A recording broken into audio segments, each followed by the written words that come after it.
Esta é uma das deusas olímpicas da mitologia grega e personifica o lar, a família e o fogo sagrado. Deusa do lar. Esta é principalmente conhecida como a deusa do lar e da lareira. Ela preside sobre o fogo sagrado que queima no centro de cada lar, representando a segurança e a estabilidade do ambiente doméstico. Protetora da família. Como deusa do lar, esta é considerada a protetora da família e do lar. Ela abençoa os lares com calor, proteção e harmonia, e é invocada em rituais de proteção e bem-estar doméstico. Virgindade e castidade. Esta é uma das deusas virgens do Olimpo, junto com Atena e Ártemis.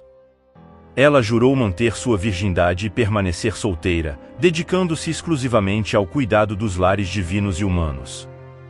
Fogo sagrado. O fogo mantido no altar de Hestia é considerado sagrado e nunca deve ser extinto. Ele simboliza a chama da vida, a comunidade e a união familiar. O fogo sagrado é utilizado em rituais religiosos e cerimônias importantes. Ofertas e sacrifícios. Hestia era honrada em festivais e cerimônias, onde oferendas de comida, vinho e incenso eram feitas em seu altar. Os gregos acreditavam que ao honrar Hestia, eles garantiam a proteção e a prosperidade de seus lares. Festivais e culto. Hestia era venerada em festivais como as Hestias, onde as famílias se reuniam em torno do fogo sagrado para celebrar a união e a harmonia.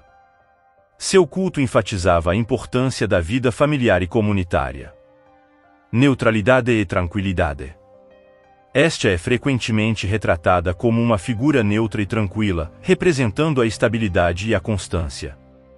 Ela é uma presença reconfortante e acolhedora nos lares e nos templos. Respeito e honra. Os gregos consideravam extremamente importante honrar Hestia e manter a chama do fogo sagrado acesa. Ela era vista como uma divindade benevolente que retribuía o respeito e a devoção de seus adoradores. Hestia desempenha um papel vital na mitologia grega, representando os valores fundamentais da família, da comunidade e da estabilidade doméstica. Sua presença simboliza o calor e a harmonia que permeiam os lares e as vidas dos mortais.